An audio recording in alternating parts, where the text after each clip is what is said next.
m'appelle Thierry Delahaye et je suis actuellement directeur de l'IFSA, Institut français de sécurité aérienne. Alors l'IFSA a été créé en 1987. Alors pourquoi 1987? C'est relativement simple. Dans les années 70, il y avait énormément d'accidents et dans l'année 73, c'était le pic. Et il a été décidé, compte tenu du nombre d'accidents et du coût humain et financier que ça représentait, de faire quelque chose en matière de prévention de ces accidents.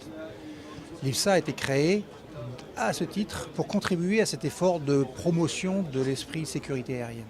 Alors l'IFSA continue à exister bien sûr parce que la sécurité aérienne c'est quelque chose, c'est un effort qui est constant et permanent. On n'apprend pas un cours et ça s'arrête, il faut le mettre en œuvre tous les jours. En ce sens, nous formons des gens en matière de prévention et en matière d'investigation, d'enquête, accident. Les deux domaines sont très liés parce qu'en fait ce que l'on déduit d'un accident a un impact sur les procédures, sur les matériels et également si c'est une faute humaine pour regarder qu'est-ce qui a pu mener à cet accident. Donc en fait la sécurité aérienne se décline en trois volets. Le premier volet c'est un volet technique, le deuxième volet c'est un volet procédural et le troisième volet c'est le volet humain. L'aspect technique quand on a un accident, eh bien, c'est d'améliorer le matériel et ça c'est relativement vite fait. Les premières avancées en matière de sécurité des vols ont été faites également dans ce domaine parce que techniquement parlant les avions étaient plus sûrs. Après, quand l'incident avait été généré par une faute humaine, eh bien, c'était peut-être parce qu'il y avait un défaut de procédure, quelque chose qui n'était pas bien maîtrisé, pas bien su. Donc il a mis en place un certain nombre de procédures pour répondre à cet aspect-là. Et le dernier volet, c'est le volet humain, le dernier maillon, et le maillon le plus important, l'homme. Et l'étude de l'homme permet de savoir comment il réagit dans certaines conditions pour justement éviter qu'il se mette dans des positions où il arrive à des conditions qui peuvent le mener à un accident. Donc en fait, c'est quelque chose qui se mène sur le long terme. L'IFSA, depuis 30 ans, existe et continue d'exister et aujourd'hui est relativement connu à cause du fait que globalement, les compagnies aériennes se développent, le besoin en sécurité aérienne est toujours présent. Il n'y a qu'à regarder aujourd'hui, quand un accident arrive, c'est suffisamment dommageable pour ne pas tout faire, pour que ça ne se reproduise pas. Donc l'IFSA a encore de beaux jours devant elle. L'esprit de sécurité des vols, c'est un travail constant de tous les jours. Et ce n'est qu'à ce prix-là, au prix de la formation des gens, de l'étude, la recherche sur les comportements des gens, que l'on pourra diminuer encore, tant que c'est possible, les accidents aériens. Alors en fait, le CRM, au départ, c'est quelque chose qui a été utilisé dans l'armée de l'air. C'est le Crew Resource Management, c'est-à-dire comment est-ce que dans un équipage, je peux répartir les tâches de manière harmonieuse entre le pilote et le navigateur qui est en place arrière.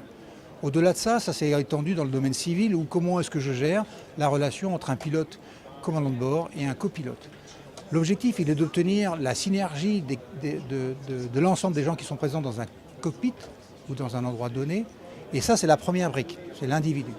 La deuxième brique, c'est comment est-ce que, par exemple, dans une opération aérienne, là on rejoint plus un côté militaire, comment est-ce que je vais utiliser un esprit d'équipe pour mieux obtenir mes objectifs, mieux atteindre mes objectifs de mission. Donc en fait, le problème c'est que là, je change, je prends de l'homme, je prends le groupe d'hommes, et là encore, comment est-ce que le groupe d'hommes, lui, interagit entre eux, si vous voulez. Mais ce qui est intéressant, c'est comment le groupe d'hommes évolue dans une organisation. Donc j'ai trois niveaux dans le CRM. J'ai le niveau de l'organisation, j'ai le niveau de l'équipage ou de l'équipe et j'ai le niveau individuel pour savoir comment est-ce que Et le CRM, c'est ni plus ni moins que l'étude à ces différents niveaux de l'interaction de l'homme avec soit en fonction de ce qu'il est et de son environnement, soit en fonction de la relation qu'il a avec un partenaire immédiat dans son équipe, soit comment il évolue dans une structure. Le CRM est un des aspects de prévention. Et à ce titre, il est donc traité dans les cours que nous dispensons au sein de l'IFSA. L'objectif, il est bien là, quand quelqu'un vient nous voir pour obtenir un cours de CRM, c'est de bien savoir à quel niveau il se positionne. Et là, seul un entretien avec la personne considérée ou l'entité considérée permet de savoir à quel niveau il se place, soit au niveau de l'organisation, soit au niveau de l'esprit d'équipe, soit au niveau de l'individu. Mais l'objectif, il est de faire un cours adapté aux stricts besoins de la personne qui vient nous voir. Henri Jean-Pierre et je suis conférencier à l'IFSA. Ah, ce terme barbare de CRM, en fait, il est né il y a 40 ans, avec moi à peu près. Il y a 40 ans, suite à un crash catastrophique à Tenerife, une collision entre deux Boeing 747 qui a fait environ 500 morts. Et on s'est demandé pourquoi il y a eu cet accident, comment ça se fait qu'il y ait deux Boeing 747 qui rentrent l'un dans l'autre pendant le décollage et on s'est rendu compte qu'en fait un des facteurs contributifs majeurs était l'attitude, le comportement d'un des commandants de bord qui a décidé de décoller bien qu'il n'était pas sûr que la piste soit dégagée. Oui, alors c'est donc l'aéronautique qui, avec les exigences des assureurs, des compagnies aériennes, s'est dit on doit faire quelque chose. Et donc l'aéronautique a développé ses formations au CRM. Ça, c'était le point d'origine. Et les autres systèmes à risque ont commencé à regarder ça et se dire tiens, mais ce que vous faites en aéronautique, là, ça a l'air de bien marcher. Est-ce qu'on peut l'adapter? Et oui, la réponse est oui, très clairement, et c'est adapté. Aujourd'hui, de plus en plus de systèmes à risque ont développé des formations similaires au CRM. Et c'est même pour certains d'entre elles, je pense au nucléaire par exemple, les formations, ce sont des formations obligatoires aujourd'hui. Alors, les références qui utilisent le CRM, on a bien sûr toutes les compagnies aériennes où c'est obligatoire. Et en entreprise française, on a EDF, les centrales nucléaires utilisent le CRM.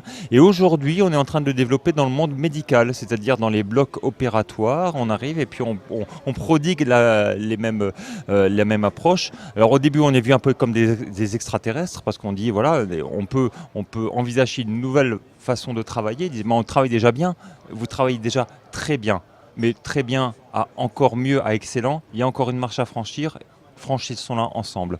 Et donc ces concepts, ces préceptes du CRM développés dans l'aviation sont tout à fait transposables à tout autre milieu. Il ne s'agit pas de copier-coller, ce ne serait pas productif, il s'agit d'adapter à la culture du milieu et ça fonctionne très bien.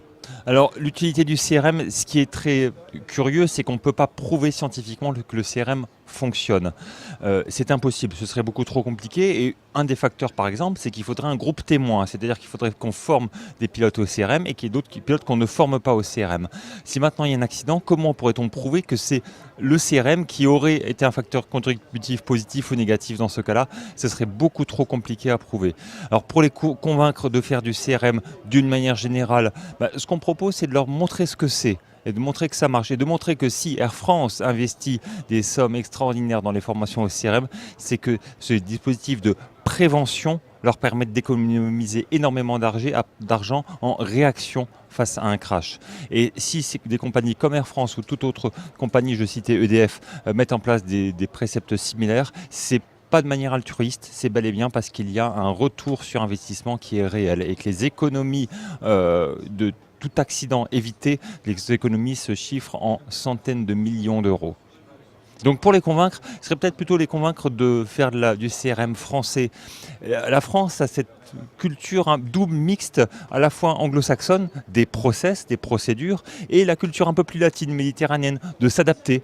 Et on est vraiment à la croisée de ces deux mondes. Et aujourd'hui, dans l'armée de l'air, on a vraiment ces deux versions-là, ces deux visions. L'IFSA est issu, beaucoup des membres de l'IFSA sont des anciens de l'armée de l'air. On a cette culture mixte de faire à la fois du process, qui est le propre de l'aviation, et de l'adaptation et de l'improvisation, qui est le propre du combat également. Parce que l'IFSA vient de l'aviation de combat, et un pilote de combat, c'est quoi aujourd'hui? C'est à la fois un pilote qui va suivre des procédures et un combattant qui va s'adapter à l'adversaire. Et il n'y a pas de procédure dans le combat, il n'y en a pas. Quand on commence à avoir des procédures face à l'adversaire, on devient prédictif. Si on est prédictif, on est mort.